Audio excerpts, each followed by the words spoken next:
नमस्कार दोस्तों, मैं सुनील आपका होस्ट एंड दोस्त और वापस आ गया हूँ यूट्यूब में। तो आप पहले मेरी मूछें गायब होती हुई देख के थोड़ा चौंक मत जाइएगा। उसके पीछे भी रीज़न है, व्लॉग चैनल में मैं डाल दूंगा तो आप देख लीजिएगा। बात करते हैं आज के सब्जेक्ट के ऊपर। बहुत ही इंटरेस्टिंग सब्जेक्ट है अबाउट बोट एंड हैमर। अब मैं ये शार्क टैंक का एपिसोड बोल रहा हूँ मैं एपिसोड इसलिए मैं उठा रहा हूँ क्योंकि ये ई कॉमर्स बिजनेस के रिलेटेड है। ठीक है, तो एक बंदे ने, हैमर के जो फाउंडर हैं, तो उनका जो बिजनेस है वो आए लेके शार्क टैंक पे, और उन्होंने ऑफ़र रखा था 3% फॉर 30 lakhs, मतलब 30 लाख रुपए 3% इक्विटी के लिए। तो वैल्यूएशन करीबन आ जाता है 10 करोड़ के आसपास। ठीक है, अब ये वैल्यूएशन कैसे आया उसका भी मैंने पूरा एनालिसिस किया है based on the revenue, probable revenue generated for hammer products. ठीक है, अब जब वो गए डील क्लोज करके तो आई थिंक वो 40% स्टेक दे के गए एट ओनली 1 करोड़ रुपीज़। मतलब आप समझ लीजिए 2.5 करोड़ के आसपास का वैल्यूएशन करके गए अपनी कंपनी का, वेरेज वो लेके आए थे 10 करोड़ के आसपास का।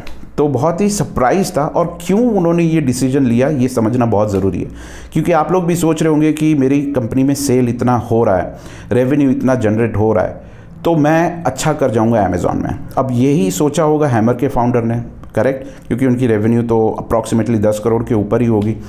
तो उन्होंने फिर 2.5 करोड़ के आसपास वैल्यूएशन में क्यों कंपनी को 40% स्टेक उनका जो है वो निकाल दिया। आप खुद सोचिए क्यों कर दिया ऐसा। तो उसके पीछे भी एक रीज़न है। अब आपने अगर वो एपिसोड शार्क टैंक का ध्यान से देखा होगा जो ई कॉमर्स के रिलेटेड, अमेज़ॉन के रिलेटेड, मेरे ख्याल से बहुत लिमिटेड एपिसोड्स है, उसमें से एक ये है। तो उन्होंने जब ये प्रपोज़ल डाला तब अमन गुप्ता जो फाउंडर हैं बोट के, उन्होंने बहुत ही क्लियरली एक बात बोली कि हर एक इंडस्ट्री में, हर एक कैटेगरी में गुंडे होते हैं। ठीक है तो एक गुंडे होते हैं हर एक कैटेगरी में, और इस कैटेगरी के गुंडे वो हैं। तो आप समझ लो, वो सुनने के बाद, मुझे ऐसा लग रहा है शायद वो सुनने के बाद हैमर के जो फाउंडर हैं उनके ज़मीन तले धरती खिसक गई होगी।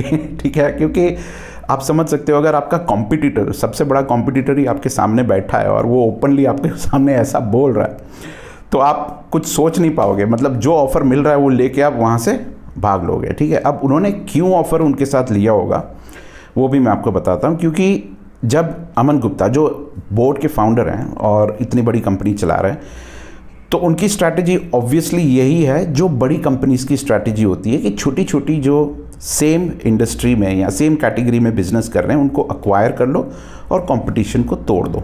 तो यही एक उनका मोटिव है। अब कंपटीशन तोड़ के उनको कितना फ़ायदा होगा वो हम समझ लेते हैं। ठीक है, यहाँ पे मैंने एक छोटा सा एनालिसिस किया है जहाँ पे आपको दिख रहा होगा कि मैंने जो हैमर्स के प्रोडक्ट्स हैं उनके रिव्यूज़ यहाँ पे मैंने डाले हुए हैं, प्रोडक्ट के नाम और टोटल रिव्यूज़ कितने हैं वो। और एक चीज़ मैंने यहाँ पे मेंशन की है कि एस्टिमेटेड सेल्स कितना होगा based on the number of reviews. अगर मैं आपको एक चीज़ दिखाऊँ, यहाँ पे बैक चला जाता हूँ, ये रहा। यहाँ पे देखिए मैंने गूगल में भी सर्च किया था और मेरे नॉलेज के हिसाब से भी मैंने देखा कि 5 से 10% के बीच में रिव्यूज़ आते हैं for every 100 sales. But Amazon में कहता है यहाँ पे कि एवरेज नंबर ऑफ़ रिव्यूज़ पर 100 सेल इज़ अबाउट 1 to 2%। लेकिन फिर भी हमने एनालिसिस में यहाँ पे 3 प्रोबेबल नंबर्स लिए हैं। 1 इज़ 10%, 5% एंड 2.5%। मतलब ये है कि अगर आपके 100 सेल्स होते हैं तो 10% रिव्यूज़ के बेसिस पे कितना रेवेन्यू जनरेट होता है। ठीक है, 5% के बेसिस पे कितना होता है, 2.5% के बेसिस पे कितना होता है। तो जैसा कि आप यहाँ पे देख सकते हैं, ये थोड़ा बड़ा कर देता हूँ मैं।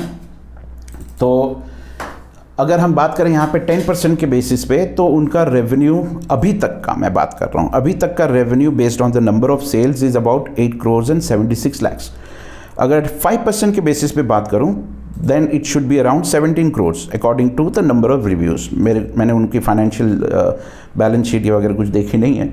और अगर 2.5% के बेसिस पे मैं बात करूँ, ठीक है, तो 35 crores के आसपास आता है। तो वर्स्ट केस सिनारियो में भी यहाँ पे 8 crore के आसपास का रेवेन्यू है अभी तक का। एनुअल कितना है वो मुझे नहीं पता।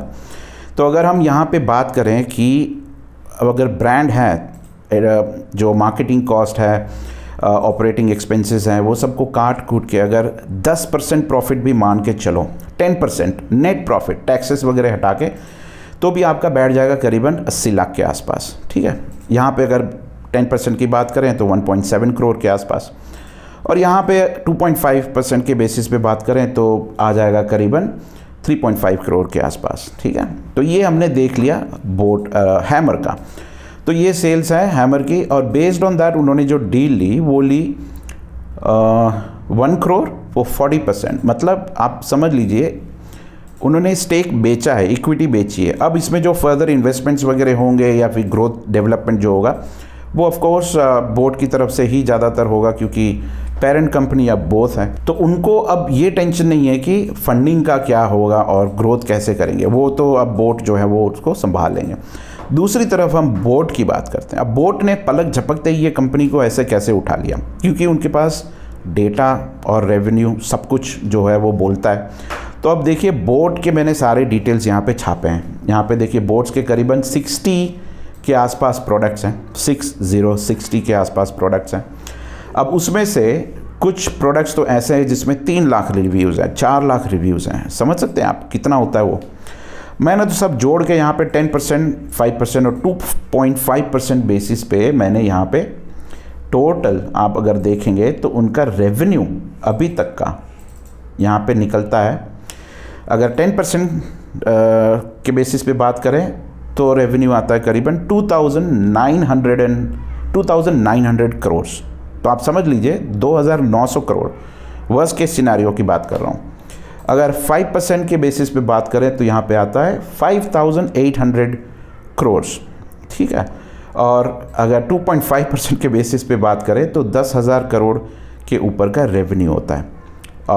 ये रेवेन्यू स्टार्टिंग से उतना नहीं होगा ऑब्वियसली। जैसे जैसे अभी सपोज हैमर इस स्टेज पे है, तो हैमर अभी क्या करता कि इन्फ्लुएंसर मार्केटिंग करवाता, जो बोट ने करवाई थी। जो सेलिब्रिटीज़ हैं उनको धीरे धीरे ऐड करता, 1 by 1 वहाँ पे खर्चा करता, जिससे मार्केटिंग, जिससे विजिबिलिटी और बढ़ती, ठीक है। तो वो स्ट्रैटेजी नॉर्मली यूज़ करता। लेकिन बीच में जो है उन्होंने जो बोल दिया कि इस इंडस्ट्री के गुंडे हम हैं, वहाँ पे मुझे लगता है कि हैमर के जो फाउंडर है वहाँ पे थोड़ा सा डगमगा गए, और डगमगाना भी चाहिए भाई। आंकड़े तो देखिए, अब 10,000 करोड़ का सेल है, और आज की तारीख में करीबन 10 से 15 सेलिब्रिटीज़, क्रिकेटर्स और बॉलीवुड की सेलिब्रिटीज़ हैं, वो लोग भी उनके साथ जुड़े हुए हैं बोट के साथ एज अ ब्रांड एम्बेसडर।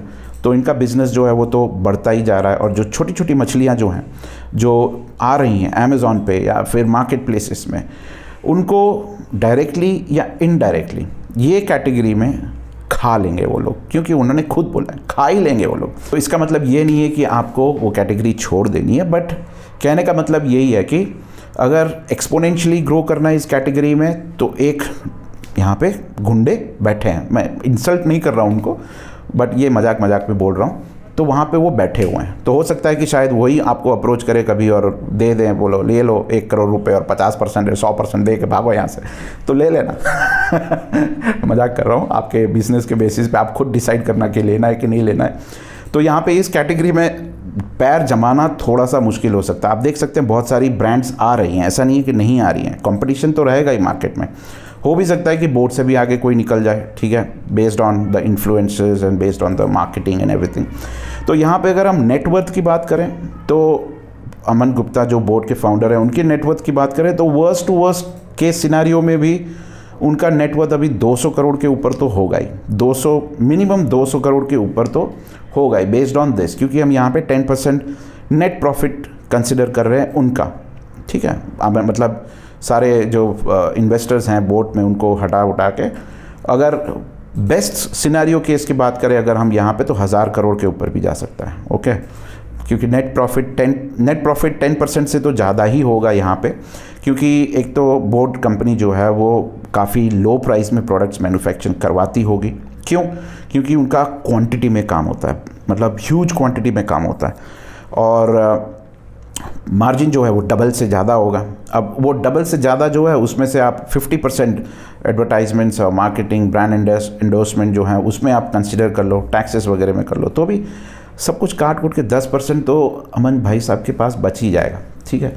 तो 1000 करोड़ के आसपास का नेटवर्थ उनका भी हो सकता है यहाँ पे। तो वो आराम से किसी भी कंपनी को वो रातों रात खरीद सकते हैं, ठीक है, जो अपकमिंग ये जो कैटेगरी में है अपकमिंग जो ब्रांड्स हैं उनको, ठीक है। तो ये चीज़ का भी ध्यान रखिएगा, अगर आपकी ब्रांड बहुत अच्छी तेज़ी से बढ़ रही है तो आपको कभी भी मेल भी आ सकता है, यू नेवर नो, ठीक है। बट ऑल द बेस्ट सबको, और घबराइएगा मत, इंडस्ट्री है तो बहुत सारे यहाँ पे सेलर्स भी रहेंगे, ब्रांड्स भी रहेंगे।